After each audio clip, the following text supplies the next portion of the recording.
As of lately, the mosses seem to be reviving. This patch of purple moss is regaining its green coloration, and this patch is even sending up spores now. This withered up baby tooth moss seems to be rehydrating itself, and the same goes for this poodle moss. And the oil spill is absolutely thriving. And this, what I believe is brown algae, had almost withered away, but it now is making its revival and even budding at the tips. And next to the brown algae, I noticed this, what I would describe as a powdery liquid. My prediction is that it's the early stages of lichen growth. And these beautiful, pure white mushrooms are becoming quite common around here. They are appropriately named the Destroying Angels. As with many other members of the Amanita genus, these are deadly poisonous. These pestle puff balls, however, are edible, and it seems as if the slugs are really enjoying them. And this common brown cup, as the name suggests, is quite common. This toothed fungus is filling the cavity of this tree. Perhaps my favorite mushrooms of the week were the witch's hats. Edible to some people, but deadly to others. And there is still a whole host of shelf fungi that I have yet to sort out.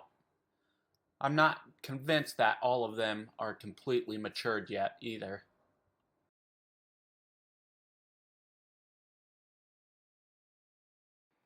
And off the sanctuary, I found some colorful fungi as well, such as these corals, rasulas, and chanterelles.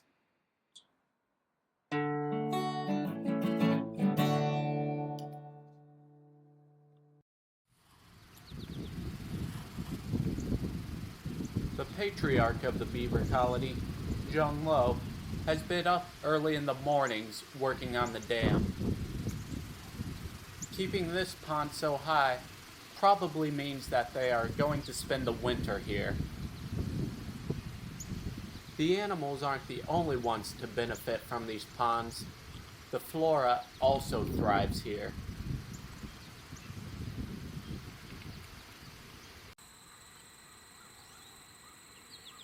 On the dam, goldenrod grows, and orange jewelweed, and cranberry viburnum, New England aster, boneset, Joe Pye weed, blue vervain,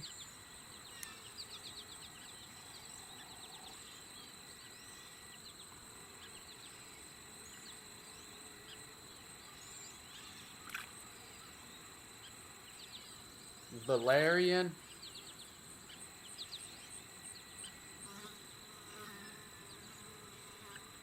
and a whole plethora of other plants that I missed in this clip.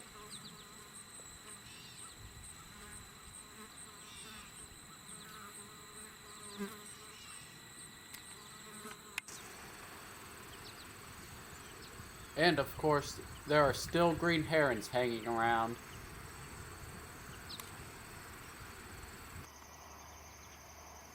And great blue herons.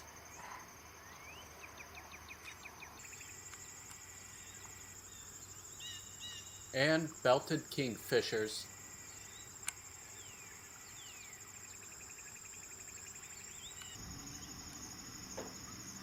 And there's still a pair of sharp-chinned hawks hanging around the beaver pond. Last week, they were playing some chase games with some crows. This week, it's with the blue jays. The blue jays seem much more receptive to the game. The chases happened all afternoon, and even the next morning when we arrived, they were still chasing each other.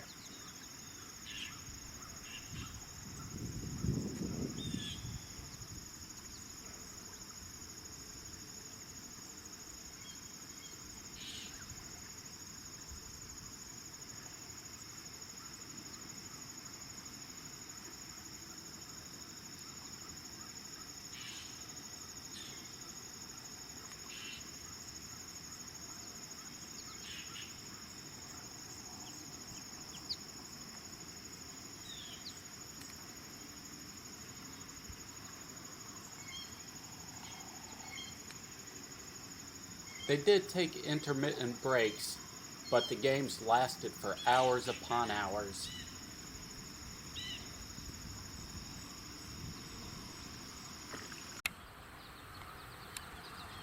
However, it's no game when the goldfinches begin mobbing.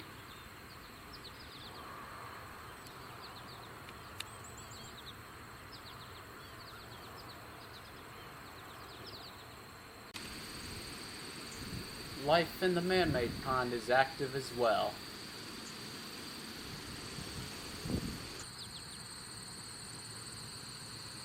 The familiar bluette damselflies are still abundant and breeding. And the pond hawks seem to be getting more common.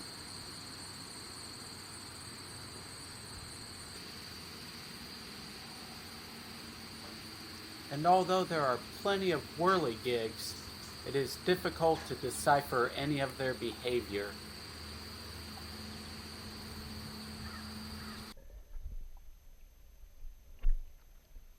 I even went for a snorkel through the man-made pond one afternoon. There's a whole alien world out there right under our noses. I was hoping to get a closer look at aquatic invertebrates, but as I suspected, the weeds were too high to see anything.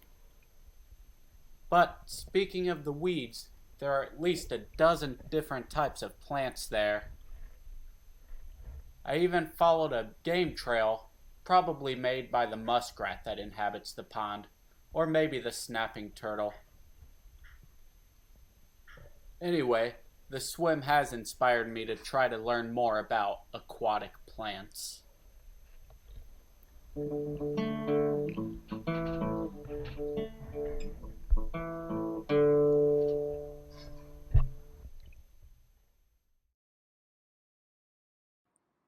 One can know what time of year it is by the flowers that are in bloom. When flowers such as turtlehead and crooked-stemmed asters are blooming, you know it's later in the summer. Snakeroot is also in bloom right now, as well as wild hog peanut. Some flowers, such as spotted knapweed, are in bloom from spring through the fall. And occasionally, there's an albino knapweed flower. I'm not sure who, but some insect or spider or something has been folding over these oxeye sunflower petals. There is silk holding them down. And we've been finding lots of milkweed tussock caterpillars, a dog-banged tiger moth caterpillar, and a couple of brown-hooded owlet caterpillars. And this tent was built by the Baltimore checker spots caterpillars. Here's a close-up image of them. And we're still finding the occasional adult geometer moths. This goldenrod spider was found on the exact same milkweed leaf 2 days in a row. And it's difficult to fathom the amount of energy and resources tiny little sheet web spiders must put in to build these temporary webs. These red-legged locusts are our most abundant orthopteran, but katydids are also common. This common housefly had these interesting orange dots on it, perhaps some sort of parasite. And these leaf-footed bugs also seem to be common. The population of slugs around the sanctuary seems to be consistently increasing. From internet research, I've deduced that these are Arayon subfuscus, but it is difficult, if not impossible, to tell for sure without dissecting and without microscopes. I did not read anything about cannibalism, but obviously this one is eating one of its own. It should not be surprising, considering that they are scavengers. They are generalist scavengers, eating mostly fungi, decaying plants, and decaying animals. These antennae on the top of their head contain eye spots. They do not see very well, mostly just sense lightness and darkness, perhaps to help maintain a circadian rhythm. They have a smaller, lower pair of antennae used for olfaction and taste. This next portion of film is increased by 10 times the actual speed. It seems as if this other slug has sensed the meal and came and even attacked to take it over.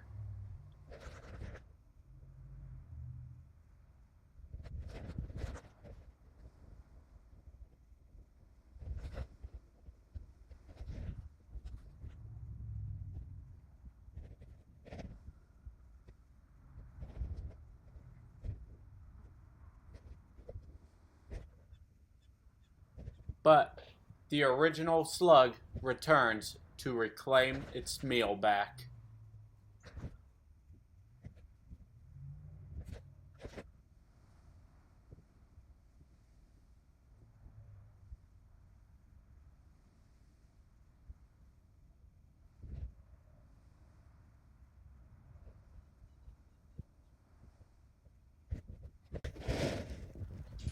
And eventually, the dead slug gets sucked dry. And these slugs are mating. The blue ball in the middle are their penises intertwined. Slugs are hermaphroditic and therefore will each exchange sperm and fertilize their own eggs.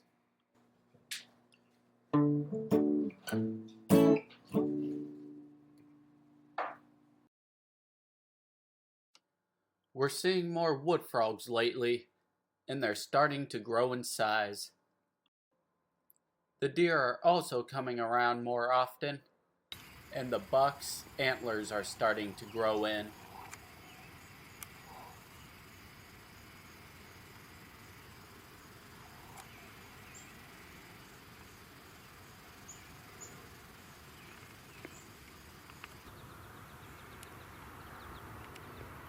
The house wrens are not singing much these days, but they're still bouncing around in the shrubs.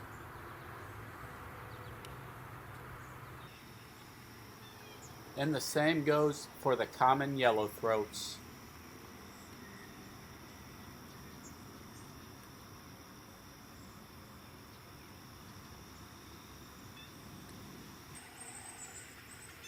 Warblers, such as this magnolia warbler, have been migrating through here lately.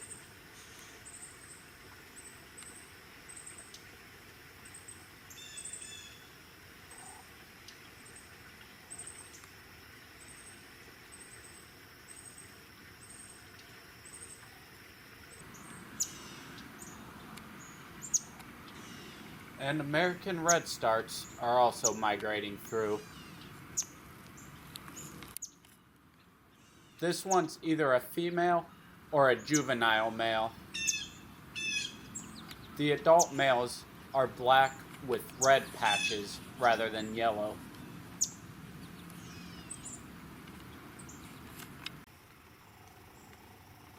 On the forest floor, foraging through the leaf litter, ovenbirds are quite prevalent. Although they look like thrushes, they are members of the warbler family. Notice how it takes steps, walking along the ground, rather than hopping, as most thrushes would do. I suspect many of these were born here, and are now venturing out on their own, away from their parents. Up here, the ovenbird mainly feeds on insects and other invertebrates. However, as it heads south into its wintering grounds, in the southeastern United States, Mexico, and South America, it may add seeds and fruits to its diet.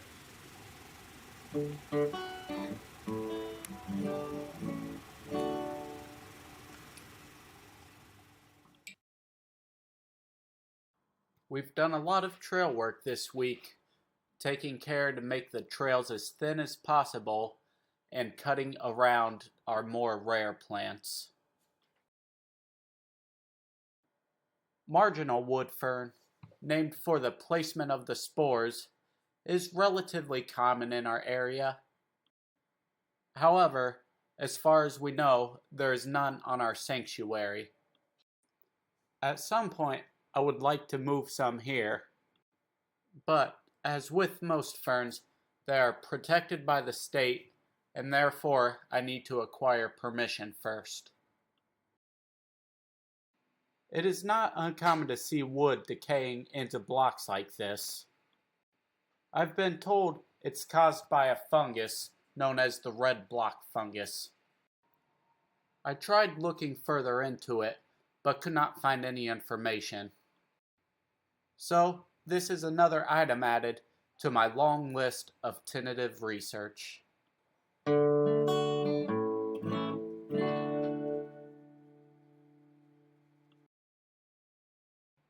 And that wraps up another exciting week at Spring Farm Care's Nature Sanctuary.